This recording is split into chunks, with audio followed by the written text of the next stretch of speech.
I was very fond of my Aunt Ludy, as I called her, when I was little. For some reason, I couldn't say Lula. I had always heard other members of the family call her Lula, but in later years, when I checked family names and dates, I realized her name was really Mary Louise.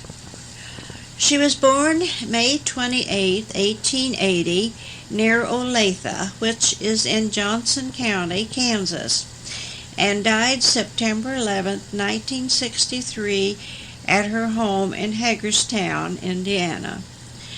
Her children would have more accurate information concerning her life and her marriage to Frank Pitman than I have.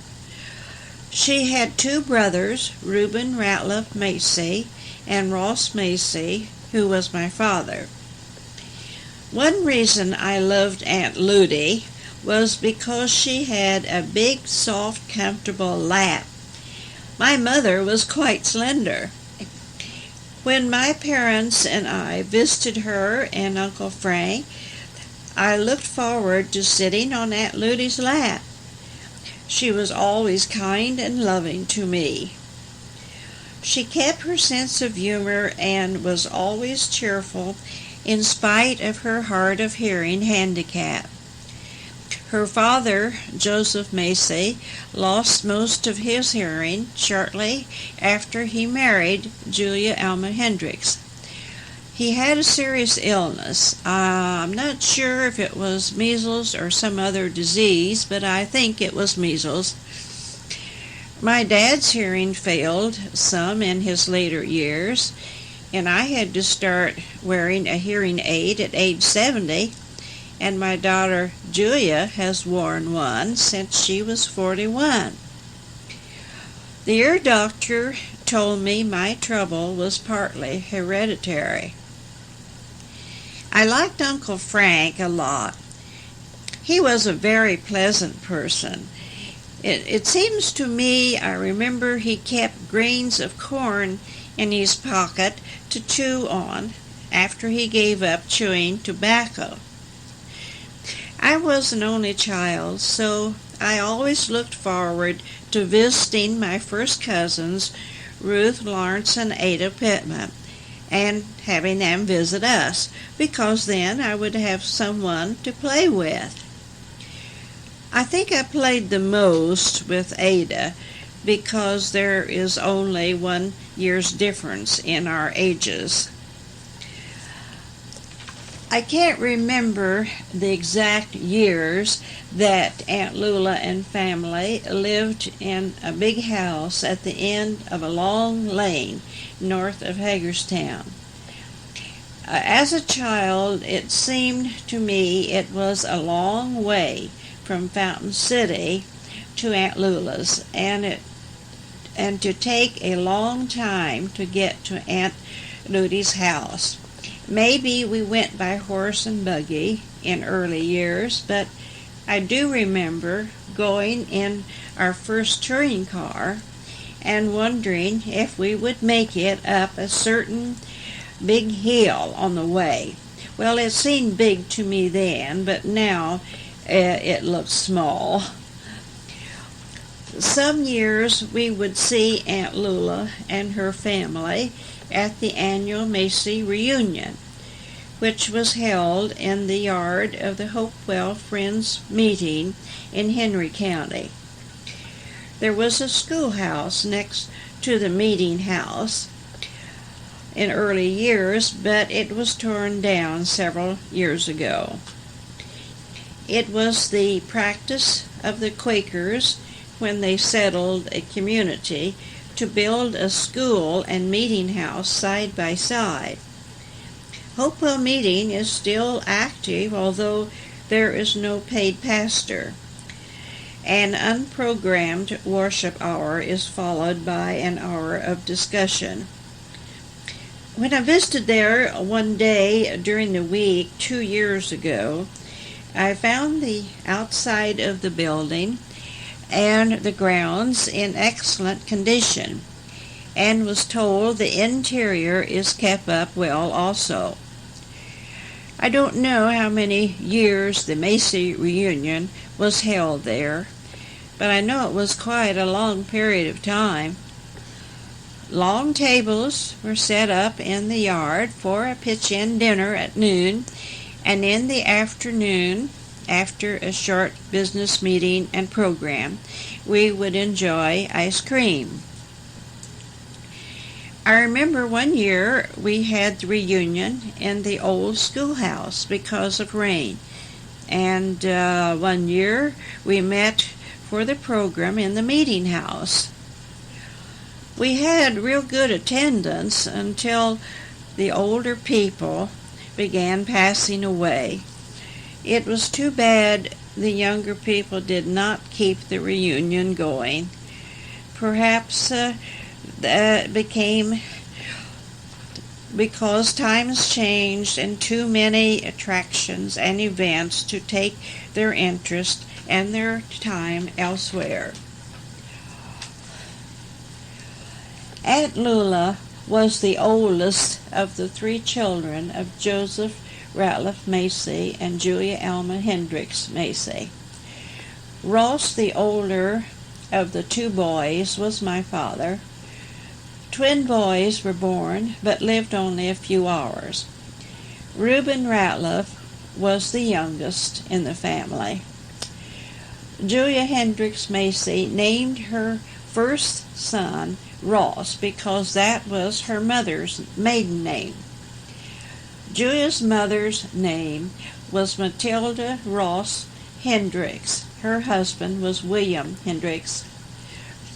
When my husband and I were in Greensboro, North Carolina, on Sunday, April 1st, 1973, we went to Pleasant Gardens Cemetery, south of Greensboro, where I saw a lot of gravestones with the names Ross and Hendricks on them. Reuben's middle name, Ratliff, was Joseph Ratliff Macy's mother's maiden name. Her name was Betty Ratliff Macy. Her husband was Phineas Macy.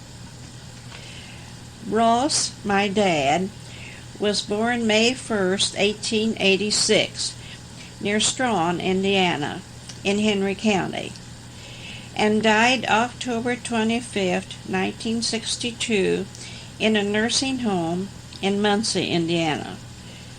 He enjoyed going to school, and I remember when I was a little girl hearing him quote poetry he had learned in common school. They called the first 8 grades at that time common school. He loved the out-of-doors, and since his early years he trapped and hunted and fished. In later years, he was very active in conservation work at local, county, and state levels. In our den, I have 2 plaques presented to him for his work in conservation. He had a talent for working with machinery, and when quite a young man, he ran the thrashing machine that was used in their neighborhood.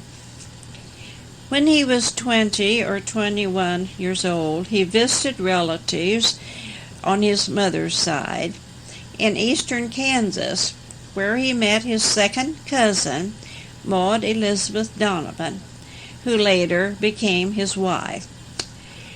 They were married June 3rd, 1908, and lived in Henry County, Indiana, until 1913 or 14, when they moved near Fountain City in Wayne County, Indiana, and resided in that community the rest of their lives, with the exception of about 5 months in the state of Washington in 1919. He farmed and at one time had a milk route, picking up milk from farmers and taking it to a Richmond dairy. He drove a school bus for several years and at one time had an ice delivery route. He was usually cheerful, and I remember he whistled a lot. I don't remember him spanking me, but perhaps he did. I do remember he could discipline me by talking sternly. He had good control over the kids on his school bus, I was told. Reuben Ratliff Macy, my dear, dear uncle, was born August 28, 1988, near Strawn, Henry County, Indiana, and died February 13, 1961, in Winchester Hospital in Randolph County, Indiana. He was still living with his parents when they moved from Henry County to Wayne County about 1913. I don't know the exact year. I remember he had a beautiful dog named Fanny. She was half collie and half shepherd, and was colored gold and white, and she had soulful brown eyes. She was smart, too. Uncle Reuben would say, "Fanny, go get the cows," and she would start immediately to the pasture. I think it's her in a snapshot my dad took of Ruth, Lawrence, and Ada Pitman and myself about 1919. Uncle Reuben was quite a teaser. He showed his affection by teasing. When I was little, sometimes I would be in tears because of his teasing. When I became older, I realized that was his way of paying attention to me. He loved children, but never had any of his own. He thought a great deal of his sister Lula's children and me, his brother's only child. His first wife was Rena Thomas, a native of Fountain City. His second wife was Grace Williams Pitts, a widow of Henry Pitts. He was married to her when he died. He was always a farmer. After my mother died in 1953, he was very good about checking on my dad, and he was the one that found my dad lying in the field suffering from a stroke. I loved my Uncle Reuben very, very much.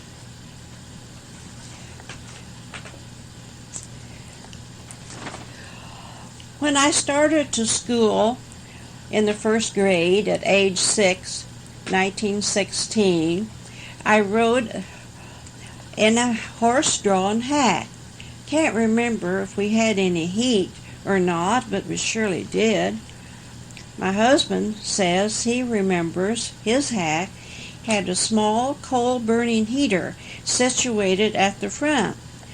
So I imagine everyone wanted to sit at the front of the hack. I don't remember if horse-drawn hacks were still being used in my second year, but they probably were.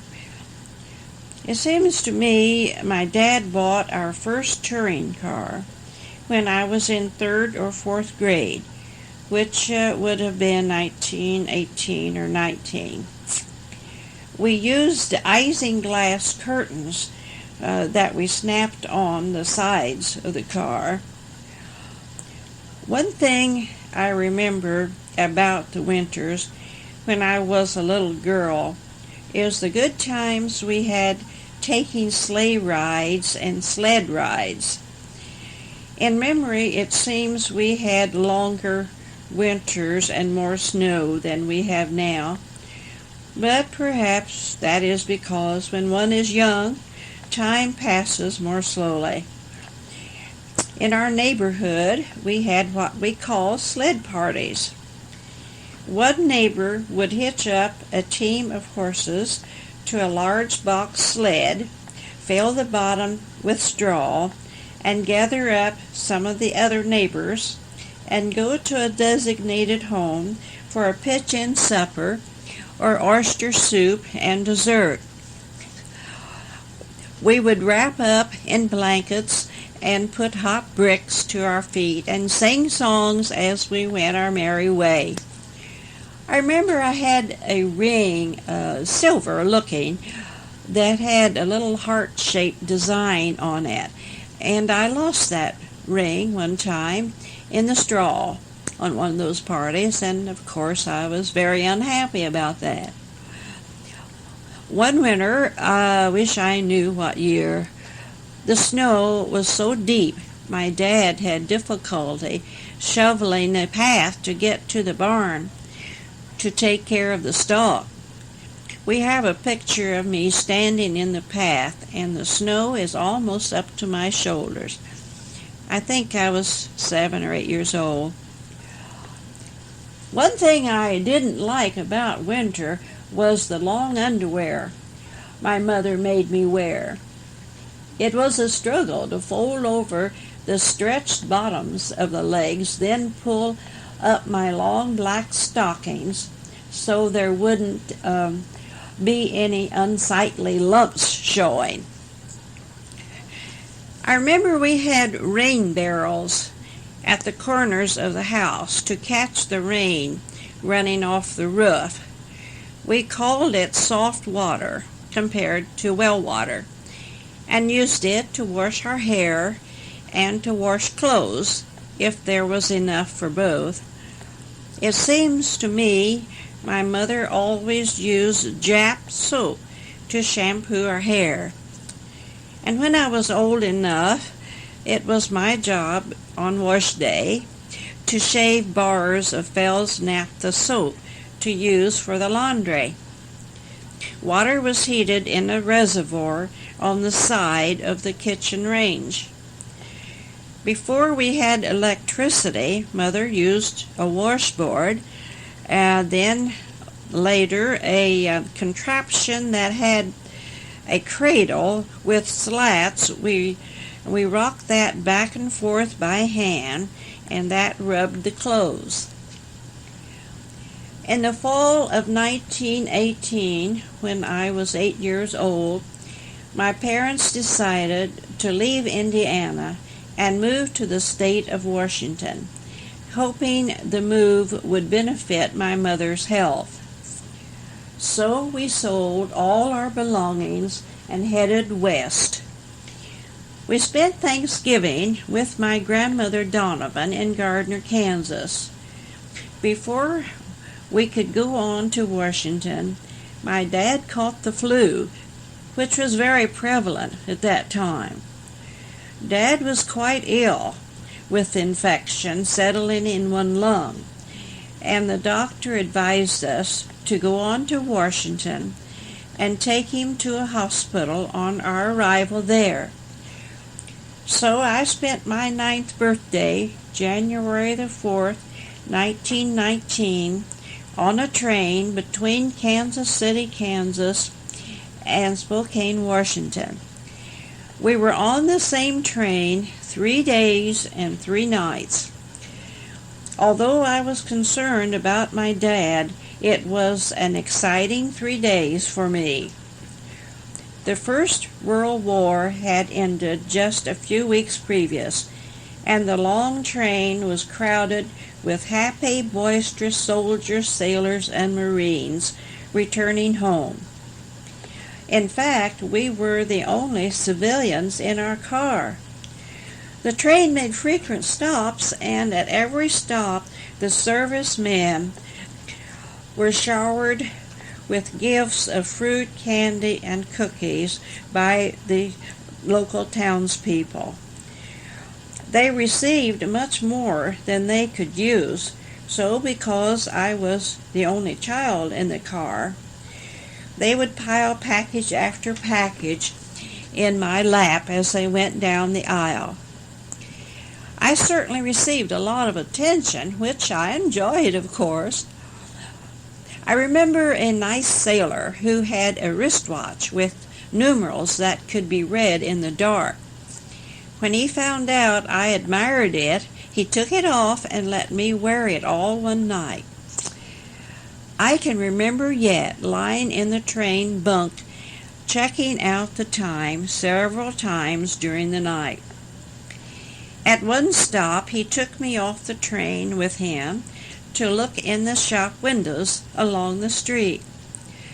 All at once the train whistle blew, startling us into running like crazy toward the train. We were afraid we would be left behind. He was a tall fellow, and I don't think my feet touched the ground very often during our wild dash. Afterward, my mother scolded herself for letting me get off the train with more or less a stranger. But he did appear to be a real nice guy, and he said he had a little sister about my age who he was anxious to get home to. After arriving at our destination, Yakima, Washington, Dad entered St. Vincent's Catholic Hospital, where he had a serious operation to drain the infection from his lung. We lived with one of my mother's sisters and her husband and high school-aged son the 5 months we lived in Yakima. The cost of Dad's illness, the 3 weeks in the hospital, and his long convalescent period was a severe drain on our finances. So as soon as my 3rd grade of school there was over, we returned to Wayne County, Indiana, because Dad thought it would be easier for us to get on our feet again among friends, relatives, and familiar surroundings. I included this segment of my life in order to mention the grateful, generous actions of the U.S. people to the returning servicemen of the First World War. I understood Gay wanted me to talk about some of the customs and practices and events of earlier days, as well as family history. I wish I knew what year Grandpa and Grandma Macy moved from their farm 1.5 miles west of town into Fountain City. I know they lived in town in November of 1918 because I remember lying in bed in one of their upstairs bedrooms, very sick with the flu, at the time the armistice to World War I was celebrated. They lived next to a small grocery store, which had a large glass case full of penny candy, which I visited all too often, due to my having a sweet tooth and a doting and generous grandmother. No doubt, those frequent trips to the candy case had something to do with my frequent trips to the dentist from age 6 to 33.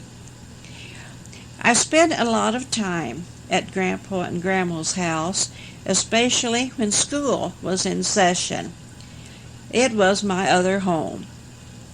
When Grandma died in 1925 at the age of 64, I was absolutely heartbroken. I named my first child Julia Ann. Grandma's name was Julia Elma. A pastor who had been a pastor when she attended Hopewell Meeting in Henry County, I think his name was Swanders, spoke at her funeral and said, "She gave to the world first her love to family and community, second her sympathy to the unfortunate, to those in sorrow, those in need, third her services what she could, fourth herself." I remember a black man came to Grandpa's door after Grandma died and expressed his sympathy and told us she had been so kind to him and his family in many ways. Grandpa continued to live there alone until he died 15 years later at the age of 80. He was a familiar figure in Fountain City, driving his lop-eared mule Bobby to work at the cemetery, where he was the sexton for many years. I think he was also caretaker of the little park next to the cemetery. He was always uncomplaining and good-natured in spite of his hard-of-hearing handicap. I haven't said much about my mother, as I thought Gay was more interested in the brothers of Harold's grandmother. My mother was a good Christian woman. I was very close to my mother, probably because I was her only child, also because she came from a large Irish family, and living far from any of her folks in Kansas, she would become very homesick, and she would talk to me and tell me stories about her 8 sisters and 5 brothers. I always enjoyed hearing about the good times they had and the tricks they played on each other. Dad was very understanding about her homesickness, so Mother and I made a number of trips to Kansas on the train. One of my fond recollections of the good times we had together is the times we would sit on the back steps and crack open walnuts and eat the goodies with bread and butter. Of course, I could talk about many more memories of early days, but perhaps I should stop now. I hope Gay will not be too disappointed with my effort to comply with her request for a cassette tape of some of my early recollections.